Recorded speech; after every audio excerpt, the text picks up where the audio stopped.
자, 오늘은 정관 완전 정복, 지난 시간에 그 주식의 종류 및 우선주에 관련된 내용을 말씀드렸는데요. 지난 방송에 이어서 진행하도록 하겠습니다. 지난번에 우선주 의결권이 배제된 우선 배당 주식에 관한 이야기를 드렸는데요. 그때 말씀 하나 안 드린 게 있어서 이 무의결권 배당 우선 주식을 발행할 때 이사회는 존속기간을 정할 수가 있어요. 언제부터 언제까지 우리가 이 우선 배당을 하겠다.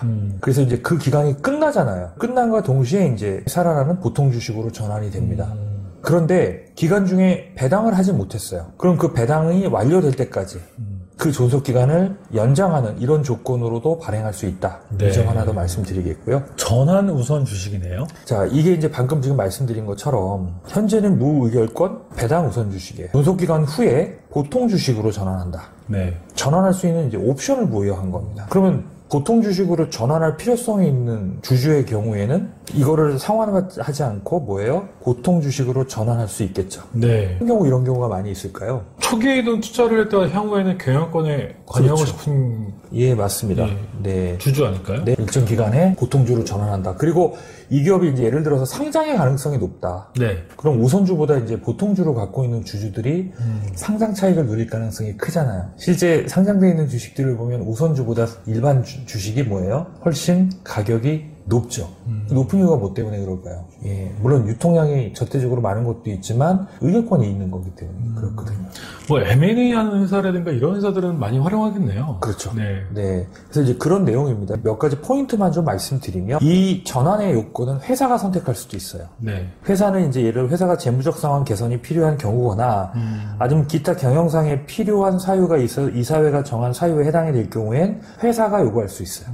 또 반면에 주주가 청구할 수도 있죠. 회사의 선택이거나 주주의 청구로 인해서 보통 주식으로 전환하거나 또 아니면 여러 종류의 주식이 있을 때 다른 종류 주식으로 전환할 수도 있다. 보통 이제 그럼 전환 기간이라는 게 있는데 전환 기간은 발행일로부터 2년 이상, 10년 이내, 뭐 이거는 뭐 3년 이상, 30년 이내 뭐 정하면 돼요. 그 전환사채 같은 그런 개념이네요. 전환사채와 그 같은 구조라고 보면 되죠. 네. 전환사채는 채권이 주식으로 바뀌는 네, 네, 거고 네. 이건 주식이 주식으로 바뀌는 건데 네. 우선주, 의결권이 없는 주식이 권이 있는 보통 주식으로 그렇게 바꾸는 거지만 전환의 의사결정은 다 동일하죠. 전환 목적물을 보유하는 게 훨씬 더 유리한 상황이기 때문에 전환 의사결정을 하는 거죠. 네. 그 주체를 회사가 할 수도 있고요. 주주 요청에 의해서 주주가 청구를 할 수도 있다. 예.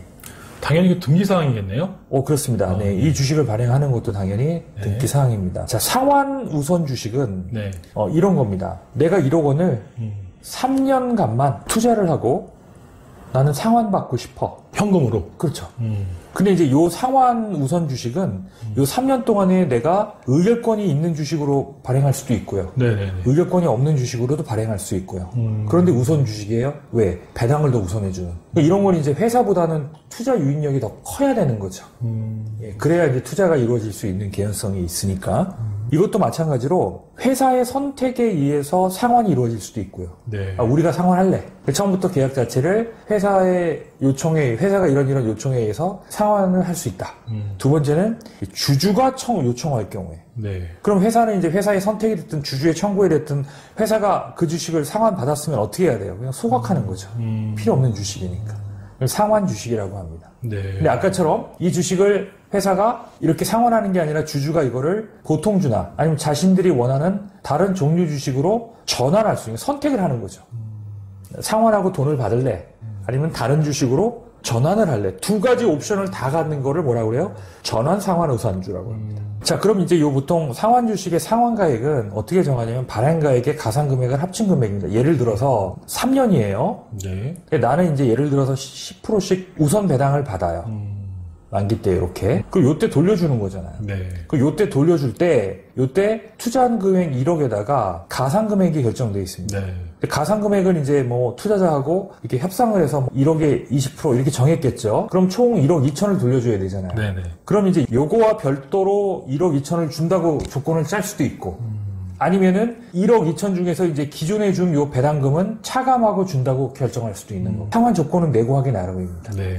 요건 이제 그런 내용입니다. 개별 조건마다 발행할 때마다 다 다를 수 있겠죠. 네네. 예. 주주가 상대가 어떤 주주고 그때 회사가 자금 조달의 필요성에 따라서 주주들에게 더 많은 페이버를 줄 수도 있고 아니면 회사가 좀 더 유리한 입장에서 발행할 수도 있겠죠. 네. 네. 그리고 기간은 역시나 상환하는 시점은 뭐 3년 경과한 날로부터 10년. 이건 정하기 나름입니다. 뭐 3개월로 해도 되고요. 기간은 뭐 5년으로 해도 되고요. 8년으로 해도 되고요. 근데 만약에 이제 벤처기업이라면 벤처기업 소득공제를 받는다. 그럼 이제 벤처기업 소득공제, 벤처기업의 3년 유효기간이니까 3년 지나면 이제 이거는 뭐 상환을 받아도 되거든요. 그러니까 요 기간 안에만 상환을 하면 되는 거니까. 그 주주한테 네네네. 그 3년 지나면 상환해라. 그럼 우리가 요청해서 우리가 돈을 상환해 줄게. 뭐 이렇게 결정할 수 있는 거죠. 벤처기업 투자소 소득공제를 극대화하기 위한 방법으로도 상환 우선 주식을 활용할 수 있네요. 그렇습니다. 네.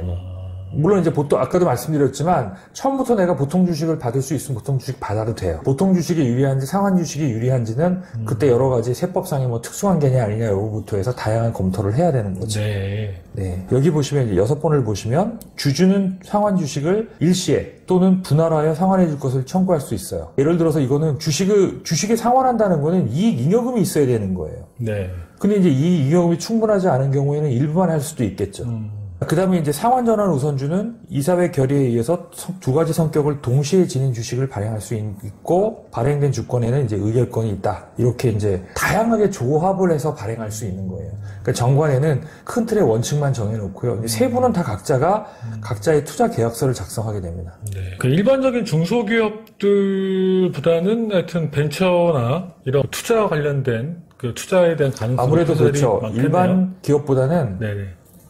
벤처기업의 투자를 유치할 때 많이 쓰는 방법이죠.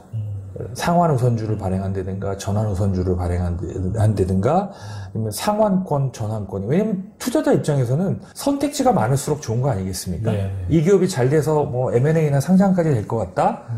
예, 그러면 이제 상환권만 있는 게 아니라 전환권도 같이 있는 상환 전환 우선주. 네. 반면에 기대한 것만큼 회사가 성장할 것 같지 않고 이익을 시현할 것 같지 않으면 그냥 상환권을 행사하는. 네. 그래서 이왕이면 두 가지 옵션이 다 있는 상환 전환 우선주를 발행하는 게 훨씬 유리하겠죠. 네.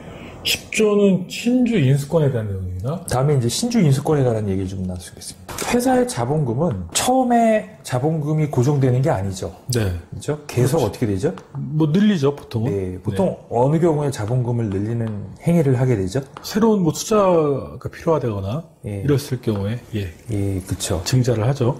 예, 투자가 필요한 경우도 있지만 기업의 신용도를 높이기 위해서 그죠? 영업이익으로는 이제 한계가 있다 보니까 자기 자본을 더 늘리는 경우죠. 네. 예, 아니면 이제 내가 어떤 업종에 진입을 하기 위해 자본금 요건이 있다든가. 그렇죠. 예. 네. 실질 투자를 받아야 될 필요성이 있거나 기업의 신용도를 더 높여야 되는 상황 아니면 이제 자본금 요건에 해당이 되기 때문에 더 늘려야 되는 경우 이런 경우가 있습니다. 물론 이제 이 외에도 가수금이 있는 경우 뭐 자본으로 전환한다든가 네. 예, 이런 건 이제 상속 측면에서 좀 유리한다든가 아니면 이제 이 가수금에 대한 세무 리스크를 좀 희석시키기 위해서 자본금으로 전환한다든가 하는 이제 특수한 예외적인 경우가 일부 있기도 합니다만 앞부분에 이 세 가지 경우가 가장 많죠. 네. 당연히 이제 기본 원칙은 주주는 항상 자기가 가진 주식 수에 비례해서 신주 인수를 하게 돼 있습니다. 네. 당연하겠죠. 그렇죠. 그럼 이제 그 주 중에서 어떤 주주는 주주권을 행사하고 인수권을 행사하고 어떤 주주는 포기를 하겠죠. 그럼 회사는 그 양반이 실권한 주식을 그냥 실권으로 끝내버릴 수가 있고 그 주식을 다른 사람에게 뭐예요? 재배정할 수도 있죠. 그런 행위를 할 수 있습니다. 다만 이제 이 행위를 할 때 어떤 문제가 생길 수 있을까요? 이게 회사에 필요해서 한 행위가 아니라 일종의 뭐예요? 특수관계인이 이런 행위를 통해서 부의 이전 행위를 한다고 판단될 때 예를 들어서 신주 인수권 나는 포기했어. 내가 포기한 권리를 자녀에게 더 몰아줬어요. 더 싼 가격에. 내가 10,000원에 해야 될 거를 5,000원에 100주 할 걸 내 100주의 몫을 내 자녀한테 주게 되면 자녀는 그만큼 싼 가격에 더 많은 뭐예요? 신주를 인수받을 수 있는 권리가 생기잖아요. 네네. 그럼 그때 뭐가 일어나요? 당연히 부의 이전이 일어나겠죠. 네. 예. 뭐 그런 경우 이제 세법상의 문제가 될 수 있고 또 하나 이제 신주 인수권 같은 경우는 이거를 예를 들어 특정 주주가 활용하게 되면 자기 우호 주주에 이게 신주를 더 발행하게 되면 기존 주주의 기존 나와의 어떤 대척 관계에 있는 주주에 있으면 지분율이 희석이 돼 버리잖아요. 네. 그 지분율이 희석되게 되면 경영권 행사나 여러 가지 문제가 생길 수도 있겠죠. 특히 제3자 배정을 할 때, 네. 실제 제3자 배정할 때 경우는 많이 있거든요. 예를 들어 특정 기존 주주가 하는 게 아니라요. 특정 제3자가 하는 경우. 보통 뭐 경영권 분쟁이 일어났을 예. 때 이거 많이 자, 하잖아요. 이런 경우는 아까 말씀드린 거예요. 네. 나와 이 3자가 되게 우호적인 관계예요. 그 이 사람한테 신주를 배정하는 경우, 결국 내 우호주분이 늘어나잖아요. 그걸로 이제 상대 지분이 상대적으로 줄어들게 되면 이게 이제 아까 말한 경영권에 문제가 생길 수도 있겠죠. 네. 그래서 반드시 그 제3자에게 그 신주 발행을 하는 경우에는 이런 조건이 있어야 돼요. 여기 나와 있는 것처럼 우리는 신주 발행 비중을 얼마를 정하겠다. 발행 기준, 한도가 있어야 되겠고요. 그 다음에 어떤 경우에 하겠다. 그래서 정관에 이런 문구가, 한도나 문구가 정해져 있지 않으면 신주 발행 등기 자체를 할 수가 없어요. 네. 예, 그래서 신주 발행을 하는 경우 이런 조문들이 포함되어 있는지 안 되어 있는지를 반드시 확인하시고 네. 하셔야만 신주 발행할 때 낭패가 없게 되십니다. 자, 10조 1에 한번 보시면은 네. 회사는 신주를 발행하면서 그 일부 또는 전부를 시가로 발행할 수 있으며 이때 발행가액은 이사회 결의로 정한다.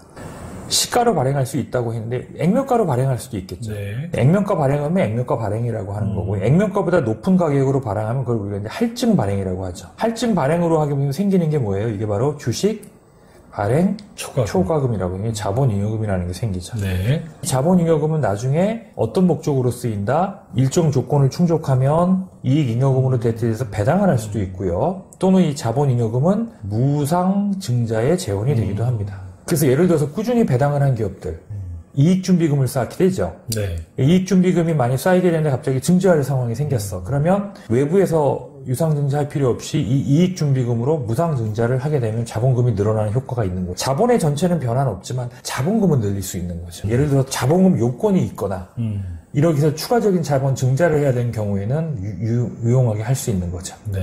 네. 그리고 이제 예를 들어서 이 두 번째 같은 경우는 신주 인수인의 주금 납입 채무와 회사에 대한 채권의 대표적인 게 가수금이죠. 예, 이 가수금을 신주인은 이제 주금 납입을 해야 되는 의무가 있잖아요. 네. 네. 그죠? 예. 납부해야 될 주금 금액과 상계할 수 있다, 이런 얘기죠. 퉁칠 수 있다. 그렇죠. 네. 실무에서 이제 가수금이 있는 기업들은 보통 이렇게 증자를 할 때 가수금을 현물 출자 방식으로 자본으로 출자한다. 네. 이렇게 이해하시면 될 것 같습니다. 자, 그 다음에 자본금의, 준비금의 자본. 아까 제가 말씀드렸잖아요. 이제 준비금은 자본 준비금이 있고요. 네. 자본 잉여금이라고 합니다.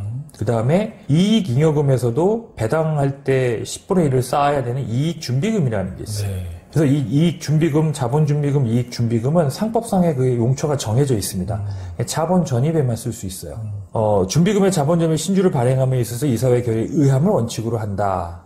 회사의 경영 기타 필요가 있는 경우에는 주주총회 결의에 의해서도 일을 할 수 있다. 그러니까 이건 이사회 결의가 원칙이긴 하지만 특별하게 왜냐면 이런 식의 이제 그 자본 전입으로 인해서 이게 특정 주주의 그 지분율을 희석시킬 수 있는 개연성이 있다 그러면 주주총회 결의에 의해서도 할 수 있다라는 거예요. 오늘 방송은 여기까지 하고요. 다음 방송에 계속해서 정관에 관련된 정관 완전정복 방송 진행하도록 하겠습니다. 그럼 감사합니다. 네, 고맙습니다.